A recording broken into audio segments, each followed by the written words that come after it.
রথযাত্রার দিনই শারদোৎসবের শুভ সূচনা। বৃহস্পতিবার রথযাত্রা, সেই শুভ দিনে কলকাতার বিভিন্ন বনেদি বাড়িতে হয় দুর্গামূর্তির কাঠামো পুজো। অন্যদিকে বারোয়ারি পুজোগুলিতেও এদিন খুঁটি পুজোর উৎসব। বেলা একটু গড়াতেই ঝিরঝিরে বৃষ্টি, রথযাত্রার ইঙ্গিত যেন। সকালে একদিকে রথ টানতে মেতে উঠল কচিকাঁচারা, অন্যদিকে শুরু পুজো অনুষ্ঠান। উল্টোডাঙ্গার কাছে পিআরএস 3 সংগ্রামী পুজো এবার পা দিল 50 বছরে। তাদের খুঁটি পুজোর আয়োজন ছিল জমজমাট। পাশাপাশি ত্রিধারা সম্মিলনী, তালা বারোয়ারি, তেলেঙ্গা বাগান, আহিরিটলা, বরিশা, কাশীবোস লেনেও মহাসমারোহে পালিত হলো খুঁটি পুজোর উৎসব। ত্রিধারা সম্মিলনী উৎসবে সামিল উদ্যোক্তা দেবাশিস কুমারও।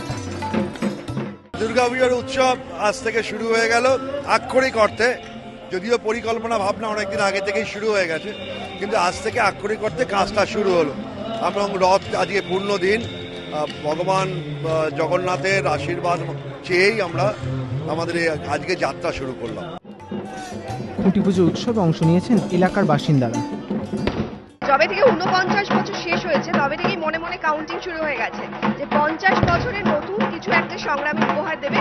সো আজকে রথযাত্রা আমরা জানি, এবং মাতৃ প্রতিমার কাঠামো পুজোর মধ্যে থেকেই আজকে আমাদের পুজোর কাউন্টডাউন মেনলি শুরু হয়ে গেল। সৃষ্টির উল্লাস, মা দুর্গার উল্লসিত ভঙ্গি এবছর সংগ্রামীর 50 বছরে দেখা যাবে। এছাড়াও সন্তোষপুর লেকপল্লী, সন্তোষপুর ত্রিকোণ পার্ক, কেন্দুয়া শান্তিসংঘ সহ শহরের বহু পুজোরই খুঁটি পুজো অনুষ্ঠিত হয় এদিন। বাকি আর 4 মাস, তবু এই দিনেও আকাশে মন কেমন করা পুজোর গন্ধ আর প্রতীক্ষার শুরু বাঙালির শ্রেষ্ঠ উৎসবে। সঞ্চয় মিত্র, এবিপি আনন্দ।